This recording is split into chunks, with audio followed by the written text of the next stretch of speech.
Shalom sahabatku, sebelum kita merenungkan kebenaran firman Tuhan di pagi hari ini, mari kita sama-sama berdoa. Bapa Surgawi, kami mengucap syukur buat pagi hari ini. Kami berterima kasih untuk nafas kehidupan yang masih Tuhan berikan untuk setiap kami pagi hari ini. Sekarang kami ingin mendengar tentang kebenaran firman-Mu. Biar kebenaran firman-Mu yang terus mengajar dan menuntun kami sepanjang hari ini. Amin. Pagi hari ini kita akan merenungkan kebenaran firman-Nya dengan tema I Did It My Way. Mari kita buka Alkitab di dalam kitab Hakim-Hakim pasal 17 ayat yang pertama sampai ayat yang ke-6. Demikian firman Tuhan. Ada seorang dari pegunungan Efraim, Mika namanya.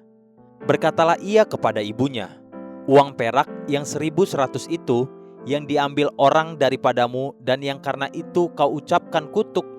Aku sendiri mendengar ucapanmu itu. Memang uang itu ada padaku, akulah yang mengambilnya. Lalu kata ibunya, diberkatilah kiranya anakku oleh Tuhan.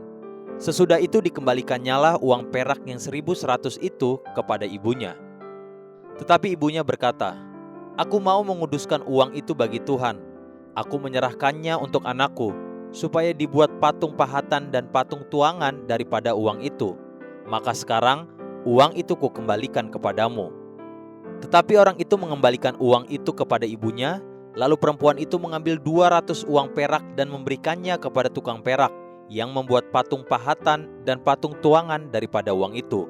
Lalu patung itu ditaruh di rumah Mika. Mika ini mempunyai kuil. Dibuatnyalah efod dan terafim.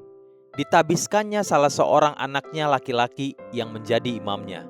Pada zaman itu tidak ada raja di antara orang Israel. Setiap orang berbuat apa yang benar menurut pandangannya sendiri.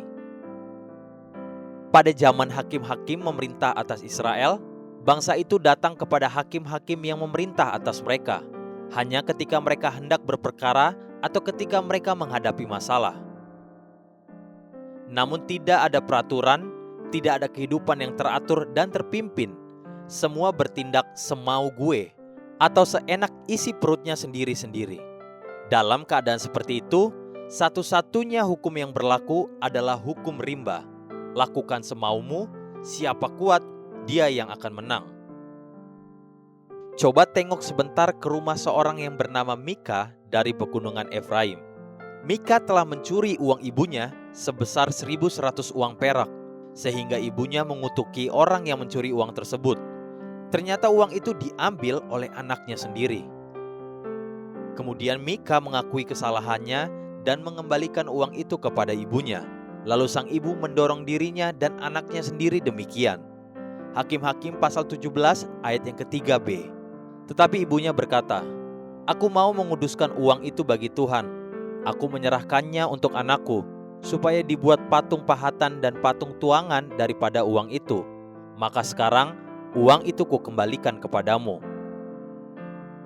Ucapan ibu Mika adalah hendak menguduskan uang itu bagi Tuhan. Namun tindakannya adalah membuat patung tuangan. Kenapa manusia bisa melenceng begitu jauh? Sebab pada zaman itu tidak ada raja di antara orang Israel. Setiap orang berbuat apa yang benar menurut pandangannya sendiri. Hakim-Hakim pasal 17 ayat yang ke-6. Kekeliruan ibu Mika diikuti kemudian oleh kesalahan baru yang dikerjakan Mika dan seterusnya.